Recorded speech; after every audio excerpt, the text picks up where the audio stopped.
Hello everybody, today I'm going to show you how to start with Age of Empires 2.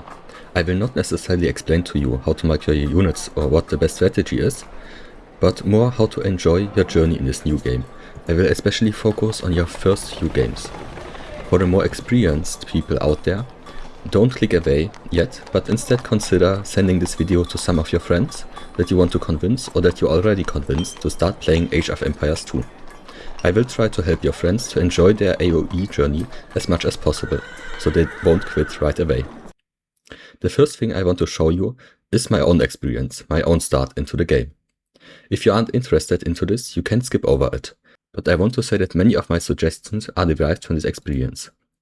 I started or I learned about Age of Empires 2 by watching the world's best player Hera, and I found it very fascinating and impressive how he played. And that's also the reason why I downloaded the game myself. I of course skipped the tutorial, because why do it if I already have multiple hours watching the world's best player, and him also explaining the theory behind the game. So I hopped right into a multiplayer match to try experience myself what the pro players do. But of course, as you might have guessed, I lost completely. And not just the first match, but the second and the third and the match after that. I lost over and over again, and I completely stopped having fun. And this resulted into a year-long pause, where I didn't open the game a single time. And that's why I want to show you guys a much better approach on how to start playing Age of Empires 2. The most important thing to know is how to start. Yes, you can of course just watch YouTube tutorials and gain theoretical knowledge that way. But in my opinion, it is much better to gain own experience. For that, I would suggest the first time you open the game, go right away on Learn to Play. You can learn the basics and after that the advanced techniques. Special in the advanced techniques is that the game gives you the option to get medals for each of the chapters. It goes from bronze over silver to gold. It is completely sufficient to gain just bronze or just silver in all of them, and then switch over to campaigns, for example. Almost everybody in Age of Empires 2 started out playing the campaigns. It is perfectly alright to just enjoy single player. The campaigns have a lot of different stories and mechanics. There are a lot of them, so we'll probably never run out, even without the DLCs.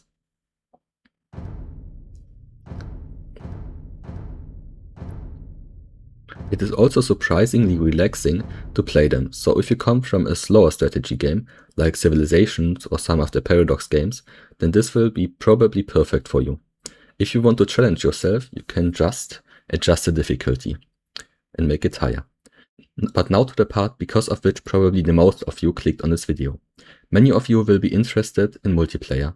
I want to give you the right tips regarding that, because there are many traps in starting with multiplayer as seen in my own experience. I would suggest to you that you play 2 or 3 games against the AI to get the feeling for how a whole match in Age of Empires 2 will go. Because as far as I remember, it isn't properly shown in the tutorial. But don't overdo the games against the AI, since playing against the AI is not at all like multiplayer. You won't really gain much experience there. As an example, the world-class player Hera, he also started, as most players, with playing their campaigns. From what he told in one of his streams, he played a lot of them.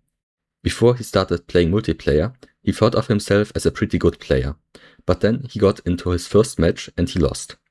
So playing against the AI, playing the campaigns, it doesn't really prepare you for what multiplayer is like. A real human player is a lot more unpredictable than the AI. And another example I want to tell you of is a friend of mine that recently started playing his first real-time strategy game, namely StarCraft 2. And he doesn't really improve in the game because he convinced himself that playing against the AI is the first step and that he needs to first learn the game by playing against the AI, which is the complete wrong way to start. You will never be better in multiplayer if you play against a computer.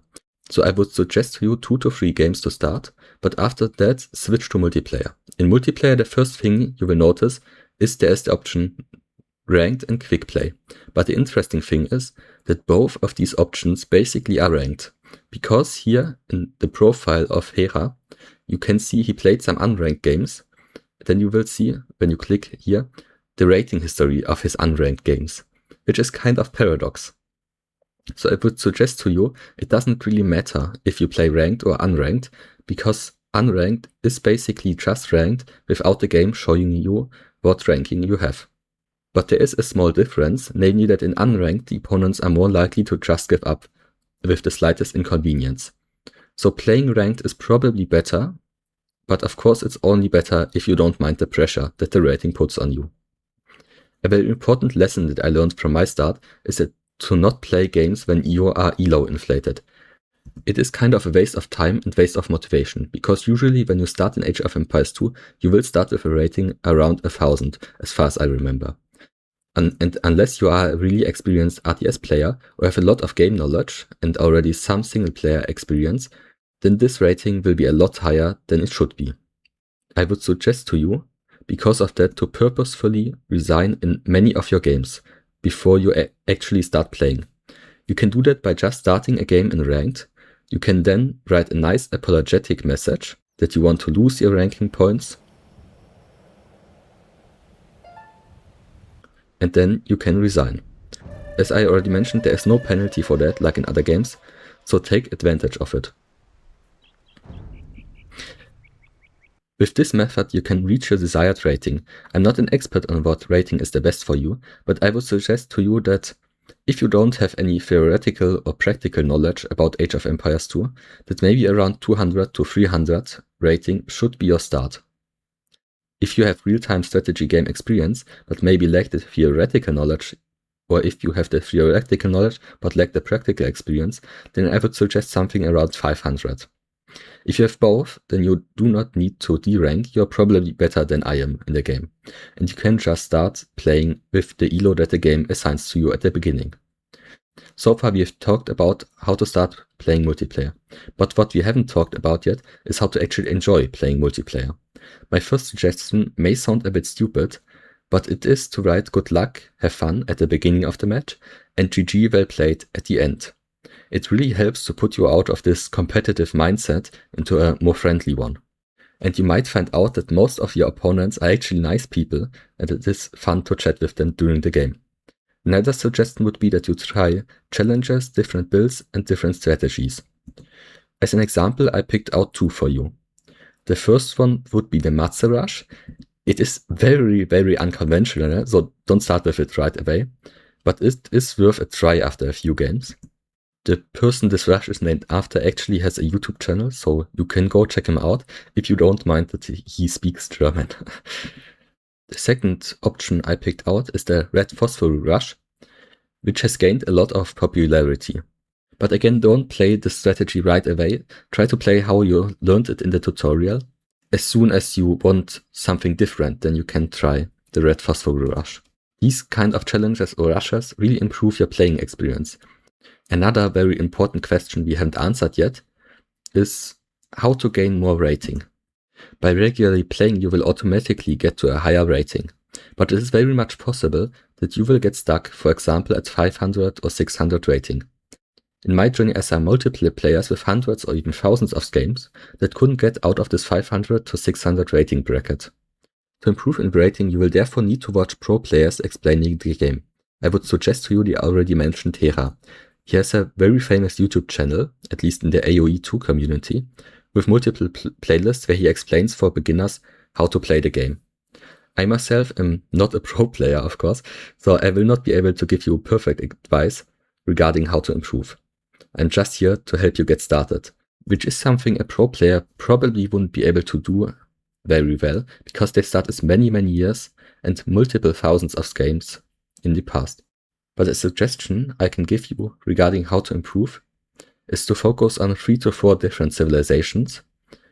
For example, I focused on the Burgundians once, which helped me to get a winning streak of over 20 games or something in that direction. So you will probably be able to copy that too. I want to mention that by focusing on 3 to 4 different civilizations, you are narrowing your game experience a lot. So if your focus is not climbing elo but to enjoy the game, then try different civilizations and have fun. But if your goal is to increase rating points, then you will be interested in some of the tools that will help you with that.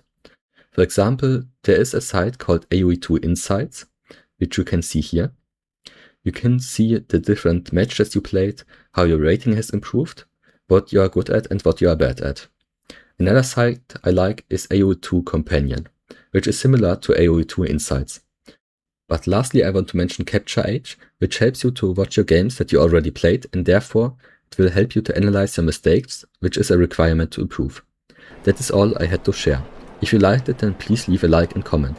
It really helps smaller channels like mine. If you have additional tips to share, write them in the comments. I will pin the most helpful ones or summarize them myself. But that's it, until the next time.